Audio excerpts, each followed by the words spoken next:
యెహోవా మోషేతో చెప్తున్నాడు, తన చేయిని రొమ్ము మీద పెట్టుకున్నామనగా ఇక్కడ ఏమైంది?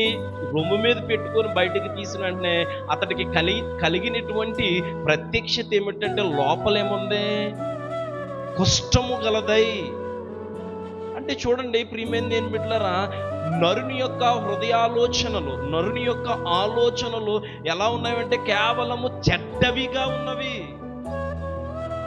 ఈ స్వభావం అంతా ఎక్కడుంది? కుళ్ళితనము, ఈ కుష్టి, ఈ యొక్క స్వార్థము, అసూయ, ఈర్ష్య, ఇవేవో ఎక్కడో నుంచి వచ్చేవి కాదు, ఇవి లోపల ఉన్నాయి. ప్రతి ఒక్క వ్యక్తి యొక్క జీవితము, వ్యక్తి యొక్క బ్రతుకు ఎలా ఉన్నదంటే స్వార్థముతో, అసూయతో, ఈర్ష్యతో, కుళ్ళితనముతో, ఒకరంటే పడని విధముగా, ఒకరంటే గిట్టని విధముగా, ఒకరిని ప్రోత్సహించిన విధముగా ఉండడానికి గల కారణం ఏమిటంటే లోపల హృదయం అంతా కూడా కుళ్ళిపోయింది, లోపల హృదయం అంతా కూడా భ్రష్టు పట్టిపోయింది, లోపల హృదయం అంతా కూడా మందబారిపోయింది, వ్యాధితో, జబ్బుతో అది నింపబడింది. కాబట్టి ఈ హృదయము పాడైపోయింది, ఈ హృదయము కుళ్ళిపోయింది. కాబట్టి ఆటోమేటిక్గా బయటకు వచ్చి ప్రొడక్ట్ కూడా ఏ విధంగా ఉంటుంది?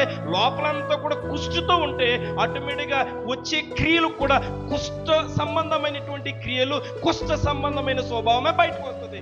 ఏ విధముగా ఉన్నది మన హృదయము? ఒకరిని చూచి ప్రోత్సహించగలిగేటువంటి స్వభావము మన హృదయము మనము కలిగి ఉన్నామా? ఒకరిని అభినందించేటువంటి స్వభావము మనము కలిగి ఉన్నామా? ఇతరుల కోసం ప్రార్థించే స్వభావం మనం కలిగి ఉన్నామా?